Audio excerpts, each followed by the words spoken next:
Abierta y a distancia. En la producción técnica, Alejandro Díaz. Musicalización, Fabio Olarte. En la dirección y conducción de este programa, quien les habla, Tyron Achuri.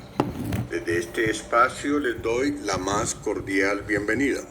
En la presente emisión realizaremos una presentación, una charla sobre el tema El sentido de la vida, una perspectiva desde la psicología. Esperamos dar respuestas a algunas preguntas tales como ¿qué se entiende por el sentido de la vida? ¿De dónde surge esta idea del sentido de la vida? ¿Qué relación existe entre las necesidades humanas, las motivaciones, las emociones, los sentimientos y el sentido de la vida? Esto y otros interrogantes serán abordados hoy. Y para el desarrollo a esta temática, en el día de hoy contamos con la presencia del profesor Abel Vaquero Correa, psicólogo, profesor de nuestra escuela y compañero de trabajo, actualmente docente de la UNAD, de la Escuela de Ciencias Sociales, Arte y Humanidades. Bienvenido, profesor Abel, a nuestro programa. Muchas gracias. El sentido de vida, sentido de la vida, podría decirse, es el punto en el horizonte que nos permitiría guiarnos en el camino de la vida. Esa luz que a lo lejos brilla y nos permitiría darle una dirección para orientar nuestra acción en el mundo, aun cuando los accidentes y los acontecimientos nos desvíen, permitiéndonos sostener o reencauzar nuestra coherencia interna y por lo mismo nuestro bienestar físico, mental, emocional y social. Pero por supuesto, cada disciplina tiene una perspectiva distinta de lo que es el sentido de la vida. Desde la psicología, o usted como psicólogo, ¿cómo ve este asunto, Abel? ¿Qué se entiende por sentido de la vida? Bueno, tal y como usted mismo lo acaba de expresar, es una cuestión fundamental, importante para los seres humanos en la medida en que pueden reflexionar acerca de su propia existencia. Pero no dejo de citar algunos otras definiciones de lo que significa sentido. Cuando hablamos de sentido podemos referirnos a los sentidos, el oído, el tacto, el gusto, etc. O también podemos referirnos al sentido como una dirección hacia donde nos dirigimos. Podemos hablar de sentido norte, sentido sur, sentido positivo, sentido negativo, sentido horario. Otra idea acerca de sentido sería el sentido común, que es la manera en que piensa y actúa la mayoría de personas en una sociedad. El sentido común es la forma más elemental de entender algo de manera intuitiva y sin que sea necesario realizar ningún análisis. En general podemos decir que un asunto tiene sentido si es lógico, si es coherente, si es comprensible o si es viable. Y más allá, en el sentido en el plano metafísico se entiende como la concordancia entre el pensamiento y las cosas. Finalmente, el sentido de la vida constituye una cuestión filosófica acerca del objetivo y el significado de la vida o de la existencia más en general.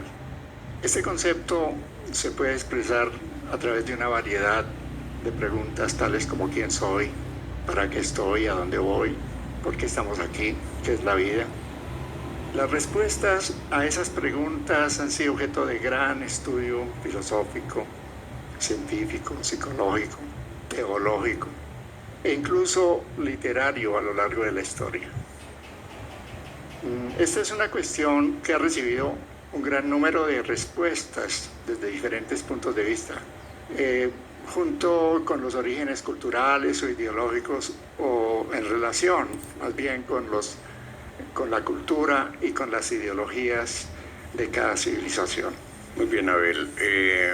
Puestos en ese contexto, pues evidentemente la palabra sentido significa muchas cosas. Evidentemente una de ellas es la dirección, pero también como el papel que significa algo, digamos, como si puestos en el término, contextos de la vida, es qué papel estoy haciendo yo, qué estoy haciendo con mi vida, hacia dónde debo dirigirme. ¿De dónde surge esta idea? ¿Cómo se forma o cómo se desarrolla el sentido de la vida, Abel? Bueno, voy a tratar de describir, explicarlo lo más brevemente posible, pero refiriéndome a las formas elementales de la vida a partir de, por ejemplo, los animales. En general, estamos refiriéndonos a los seres vivos, y como seres vivos, nuestra primera necesidad y nuestra prioridad es conservar la vida. Y para ello existen una serie de mecanismos naturales según la especie y el grado evolutivo. Por ejemplo, las plantas o los animales inferiores cuentan con estructuras que les permiten percibir las condiciones del medio, reaccionar en algún sentido, con el fin de aprovechar aquellas condiciones que sean favorables y evitar aquellas que sean desfavorables. En otras palabras, los organismos actúan en relación con su medio ambiente. Obviamente, en el medio ambiente deben contar con los demás individuos de su especie y otras especies con los cuales interactúa con el único fin de conservarse como individuos y como especie. Pero a medida que se avanza en la escala evolutiva hasta llegar al Homo sapiens, la conservación de la vida resulta más compleja y requiere de acciones igualmente complejas para satisfacer sus necesidades. Las necesidades se transforman en motivaciones y estas proveen la energía necesaria para moverse en determinada dirección. Pero para poder actuar de manera efectiva hacia un determinado objetivo se requiere conocimiento. Mientras que los animales actúan de un modo sensorio-motriz igual que los bebés humanos, las personas adultas a través de su desarrollo han logrado un intelecto que les permite conocer a fondo las cosas y reflexionar sobre su pasado, su presente y su futuro. Todo para poder sobrevivir. El ser humano ha desarrollado altos niveles de conciencia que le permiten reflexionar sobre sí mismo, sobre su propia existencia, visualizar el transcurso de su vida y más allá. Necesita saber quién es, de dónde viene, por qué está, para dónde va. Abel, es curioso porque, mira, por ejemplo, en la biología de primaria, de la época en que le explicaban a uno un poco ese mundo en ese tiempo se hablaba de los reinos, el reino animal, el reino vegetal, el reino mineral. El ser humano aparecía dentro de, como los seres vivos, ¿cierto? También el reino animal. Sin embargo, haciéndole una diferenciación. Y es curioso ver cómo, de todas maneras, fundamentalmente pareciera que de lo que se trata en ese ámbito del sentido es, por lo menos para quienes no tienen el sentido del pasado, presente y futuro, no tienen, ¿cómo decirle?, una perspectiva. Y en ese sentido, la falta misma de sentido de vida, ¿cierto? Sino que como que la vida misma tendría como sentido simplemente el presente. Abel, continuamos con más en nuestra siguiente sección. Invitamos por ahora a nuestra radio audiencia a escuchar algunos mensajes institucionales de su interés.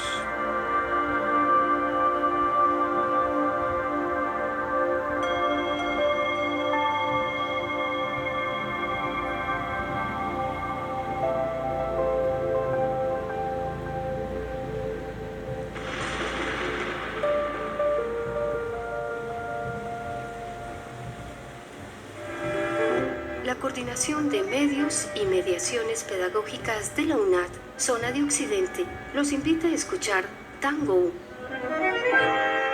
Cátedra en Tiempos de Tango, RV, para la audiencia global en línea.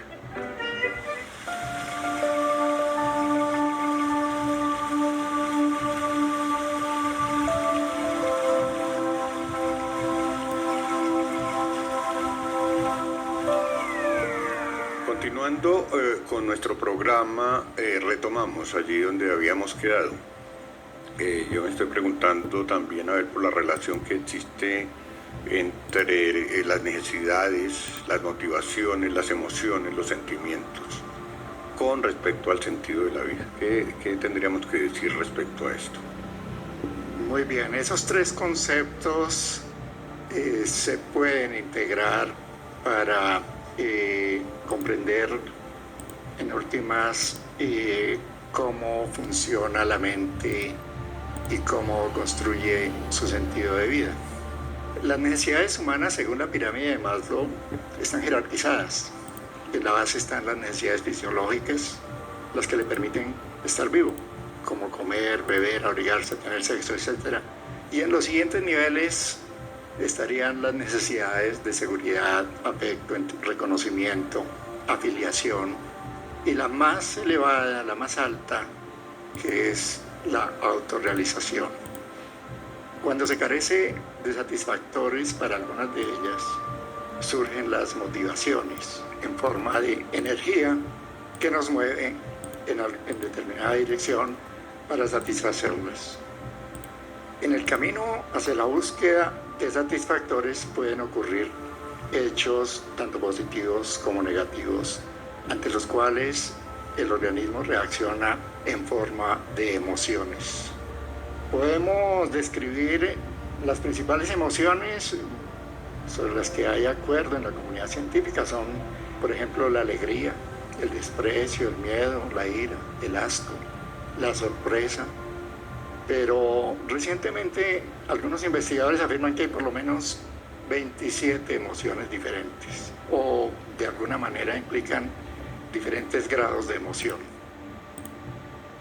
Cuando se experimenta una emoción, se activan órganos, sistemas y aparatos, por ejemplo, aumentando el ritmo cardíaco, aumentando la presión sanguínea, el ritmo respiratorio, la sudoración, los músculos se contraen y se produce secreción de una serie de hormonas o sustancias en el cuerpo, como la adrenalina, todo lo cual nos prepara para la acción, bien sea avanzando hacia el objetivo cuando es gratificante, o para huir si se trata de una amenaza, o en otros casos también para atacar.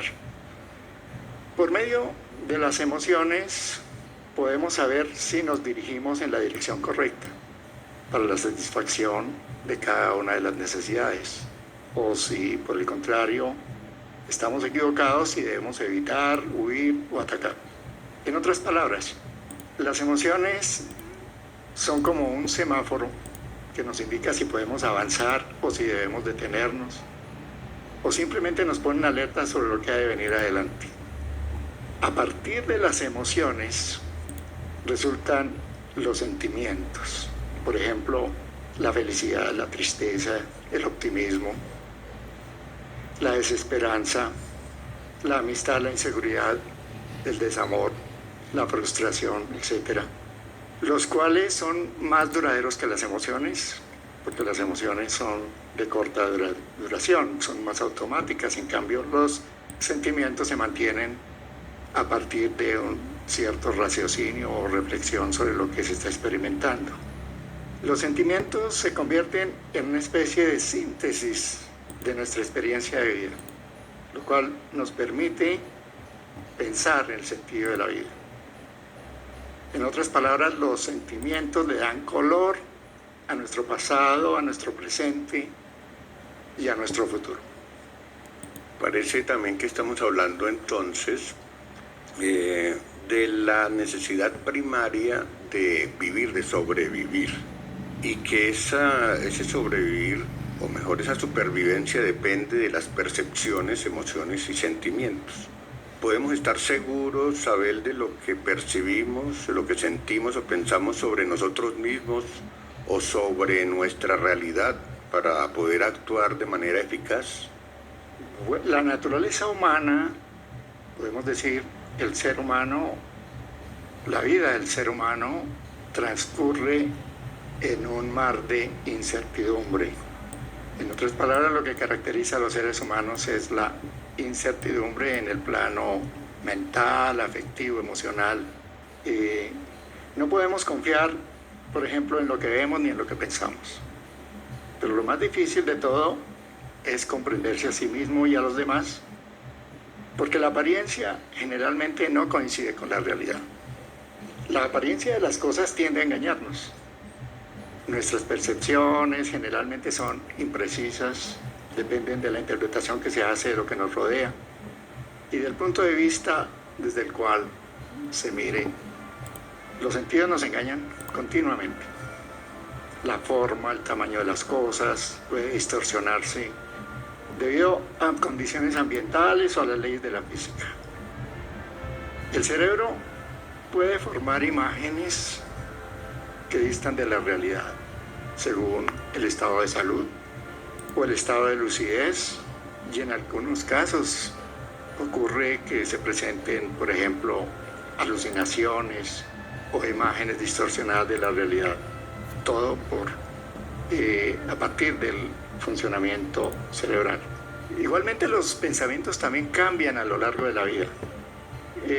Los niños piensan diferente a los jóvenes piensan diferente a los adultos. Y lo más dramático es que los seres humanos generalmente tratamos de engañar a los demás con ciertos fines. Bueno, dejamos por ahora hasta aquí y en un momento continuamos después de escuchar una información institucional que puede ser de interés para nuestros oyentes.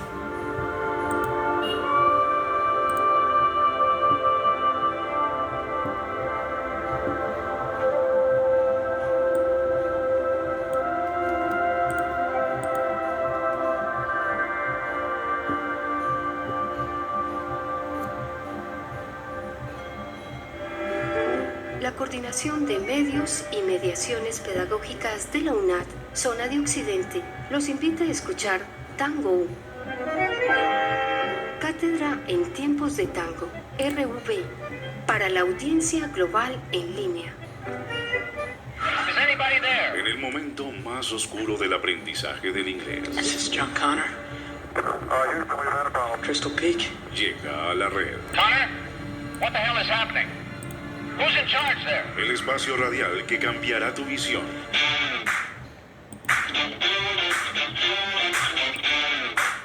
La Universidad Nacional Abierta y a Distancia y el Instituto Virtual de Lenguas trae para ustedes My name is Robert Neville. Oh, wow. I'm a survivor living in New York City. Invil On Air. I am broadcasting on all AM frequencies. Miércoles 11 de la mañana con repetición a las 8 de la noche. I will be at the South Street Seaport every day at midday when the sun is highest in the sky.